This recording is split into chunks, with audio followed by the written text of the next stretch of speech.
sakali lang may tanong kayo, may mga kaibigan kayo o mga husbands kayo na Husbands. husbands. Marami naman. Kasi one to one. Meron po kayong spouses na nais magbakasyon po sa Pilipinas. Ito po ang available visa options dito po sa consulate, no? So, ito na po discuss ko ano ba yung mga types of visas available, and then latest visa policies and how to apply for a visa. And for our foreign guests here, it's also good for you to know this. Okay, shall we? Alright, meron po tayong basic 8 subtypes of the visitor visa. 9A po yung tawag. So, yung A1 po, business visitor. So, may mga kasosyo kayo na gustong pumunta sa Pilipinas para magkaroon ng business meeting. Diba? So, kailangan po yan A1. A2 po is tourism. Ito po yung sa mga magbabakasyon lamang. No? Take note po, Hong Kong residents are visa-free for 14 days. Ganun na rin po ang mainland Chinese. Okay? Indians din po, visa-free na rin for tourism for ilang araw po. Mamaya, discuss ko po. So, medical treatment visitors, madalang po ito. Pero kunyari, magpapagamot sa Pilipinas, 9A3 po yun. 9A4, meron po kami mga applicants ito. So, those na may yate. Kung gusto nyo po dali ng yate nyo sa Pilipinas, you apply for 9A4. Yachtmen, meron kami mga sailors eh. So, they sail their yachts from Hong Kong to 9A4 po yan. Filmmaking visitors po in 6. Normally po, konti kami sa 9A5. 9A6 meron po. For example, CNN wants to cover the Philippines for certain stories, they need to get a journalism visa. Para gagawa sila ng piece about the Philippines. Athletics or performing arts, medyo konti din po. Pero kunyari, meron pong mga artistic engagements yung mga kilala ng foreigner. 9A7 po yun. And our favorite visa po, 9A8, the rest. Yung po yung mga hindi mag-fall from 1 to 6. So ito po yung mga visas available natin for temporary visitors under 9A. Ito naman po yung iba, hindi yung temporary visitors, no? For example, yung transient visa po. Kaya kunyari maglaling over lang sa Philippines, may certain nationalities po na kailangan ng transient visa. 72 hours po. Less than 72 hours dapat sa Philippines. Then, ito, popular po sa Hong Kong, yung mga seamen and crew members ng cruise ships. Yan po yung pinakamadami namin. Minsan 800 po yan sa isang pasada. Kasi yung mga cruise ship po, marami pong laman ng cruise ship eh. So before the cruise ship arrives in the Philippines, meron po dapat silang visa. 9E po for foreign government officials, diplomats, and members of international organizations. Ang madalas po dito ADB. So kung meron po kayong colleague who's going to work in ADB, IRI, kailangan nila ng 9E visa. 9, di talaga yun ng 9F kasi di rin makapag-issue ng 9F. Then ito po, special non-immigrant visa under Section 4782. Ito po yung special privilege type of visas. Hindi po ito pwede i-apply. Parang nire-recommend po ito. Okay? And 13A, pinaka-popular po. If you have a foreign husband or spouse, so kung gusto niyo po ng permanent resident po yung inyong, maging permanent resident po ng Pilipinas ang inyong spouse, ang gateway po doon ay 13A visa. Actually po sa akin malapit sa puso ko itong 13A kasi kakailanganin ko rin ito. 13A visa, no? So sa mga meron pong may asawang banyaga, 13A. Okay. Next po. So yun po, Hong Kong visa free for 14 days. Next. China, 14 days visa free pero pagpapasok lang sa NAIA and Cebu. So pag Clark sila papasok, hindi po sila visa free. Then Indians po, 14 days for tourism ay visa free. So pwede niyo pong picture yan. And then the rest yung mga EO408 natin na countries na talaga namang visa free from the start. So yung mga EO408 countries natin. So yung BNO po pala ay hindi, ito po pala, just to clarify, the UK passport and the BNO passport are two different things.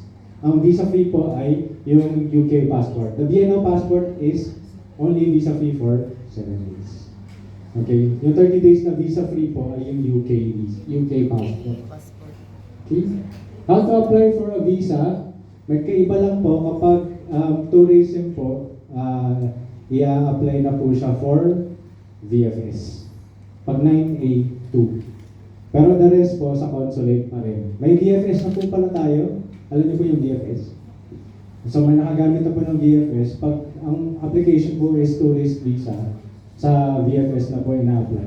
The rest, other types of visa, dito po sa ating PCG. So yun lang po ang overview ng ating visa. Susunod na ba yung ATM? Okay. So na-discuss na po ni Sir Von yung ating economic and political. Political and economic pala. Then we go to our third pillar of Philippine foreign policy, which is ATM. Yung ATM po natin ngayon ay nahahati po sa dalawa. So yung ATM po na PCG po na humahawak, ito po yung mga non-OFWs. Para po sa ating mga OFWs, doon po tayo sa Migrant Workers Office. Sila po yung overseas operating arm ng tahanan ng OFWs, DMW. So nakaganon po. Sige, bigyan ko lang po kayo ng overview sa latest statistics. No? Meron po. Ito po ang statistics na, may bar chart din ba? Ayan, ay wala, picture pala. Sorry. Meron po tayong 20,078 permanent residents. 934 general professionals. Ito po yung tinatawag natin na GEP visas. Okay? Meron po tayong 1,030 dependent visa holders. 144 na students. And of course, 205,764 domestic worker visas. Next, second po. Okay. So, sa Asia Pacific po, tayo po ang pang-apat na pinakamarami. Pero 2022 pa to. So baka medyo tumaas-taas na yung ranking natin. Pero sa buong mundo po, nasa top 10 po ang Hong Kong na pinakamaraming Pilipino. So yan po yung statistics natin from the FSI, the Foreign Service Institution. So yeah, laki po, di ba? Oh, so yun. Okay po? Pwede na tayo mag-proceed. Okay. So, nasabi po namin kanina na yung ATM po, dati po kasi, lahat po talaga sa PCG. Pero ngayon po, kahati na namin ang Migrant Workers Office at OWA po sa ATM. So, pag OFW po kayo, meron na po tayong MWO para po sa inyong mga concern. So, nakita niyo naman po sa video kanina, no? Pag kayo po ay na-hospital, nakulong, o kung ano man kailangan niya ng shipment of remains, pag OFW po kayo, sa MWO po ang ating principal office for ATM. And then, pag tourist po kayo, permanent residents and other visa status po sa Hong Kong, sa amin po pupunta. Okay? Pero one consulate naman po kami at meron kaming group chat. Huwag kayong mag-alala. So, kahit sino tawagan ninyo. Pero kami pa rin po ang bahala sa mga, well, at least to spearhead some discussions on bilateral labor agreements. Spearhead lang, pero sila pa rin talaga. DMW pa rin ang principal agency. Yan. So, yun. Okay. Yan, relationship with the Hong Kong government. So, even though na nahati po yung ATM, pero kapag makikipag-transact po or coordinate with the host government, sa PCG din po yun. Kailangan kausapin yung Immigration Department para sa visa extension ng mga OFWs. Kami pa rin po yung kakausap. So, i-refer sa amin ng MWO. Or pag may mga technical working group meetings po kami with Hong Kong Immigration and Labor Departments. Kakatapos lang po namin ng EDSA Revolution, February 25. Okay? So yun, ayan, nandiyan na ulit. Ito po ang ating mga common ATM cases. Number 1, labor issues. Actually, dapat immigration issues pala mauna. Okay, baliktad po ha. Actually, mas maraming immigration issues. Overstaying po ang ating overstaying sa breach of condition of stay po actually ang ating pinakamatataas ng ATM case. Alam niyo po yung breach of condition of stay? AKA part-time? Yun po yun ang breach of condition of stay. And other law enforcement issues. Then labor, of course, yung mga underpayments, yung mga contract substitution, mga ganun po klase natin cases. Common, yan, scams. I mean, nandito po yung mga ibang NGOs, nakapag-seminar na po ako sa mga prevalent scams. Baka pwede po natin ulitin this year. Makakatak po ako sa mga puso ninyo. Pwede mo ano. And human trafficking po. And of course, civil cases, loans, child custody, and support, pati probate. Kanina po pala merong probate questions doon sa amin sa idulog mo kay attorney. Alam niyo po ba yung sabihin ng probate? Pag namatay po, kailangan asikasuhin ang mga ari-arian ng namatay. So, medyo komplikado po yun. Hindi po yun regular na tinatalakay ng consulate. Pero may mga cases po tayong OFW namatay. May bank accounts. Need po ng probate. Okay? Others. Ayan, may missing persons. Marami po yun sa ating leaders. Nagpapahanap ng tao sa amin. Opo, para kami bantay bata, 163. So yun, kami po yun. Pwede pong lumapit. Kasi minsan nasa China na sila eh. Diba? Maraming instances.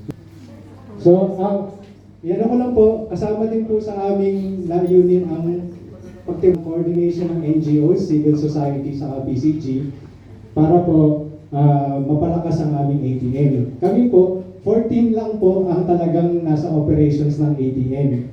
Lahat na po yun. PCG, MWO, saka OWA, yung director. So, kapag tinignan nyo po yung ratio, bawat isang ATM officer po ng consulate, MWO at PCG, kailangan po mag-handle ng 16,463 Filipinos in Hong Kong. Mathematically impossible po yun.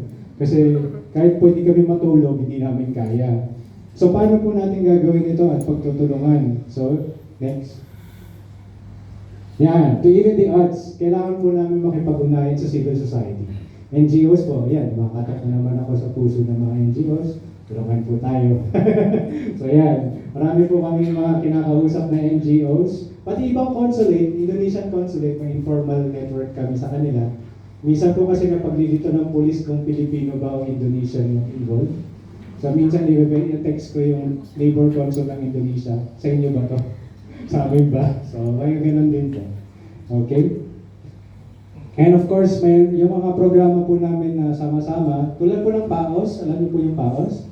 Post-Arrival Orientation Seminar, no? PAOS po tawag dyan kasi mawawala po talaga yung boses namin. Kaya po sila ng PAOS. May tigos na, may PAOS pa. So yun. Okay, alam niyo po ito. Almost 300 OFWs yan per day. 100 to 300 yan per day. So next po. Okay. Meron din po pala tayong mga student interns kasi hindi nga lang po OFW yung hawak namin. Meron po tayong mga naging interns from the Philippines for the different hotels in Hong Kong. Kami naman po, meron kaming PALS. So mas banayad yung term namin. Kasi PAOS pag OFW pag intern PALS. So kaya post-arrival learning session. Ito po pala yung programa ni CG yung Christmas, may Christmas party yung mga interns dito sa Hong Kong.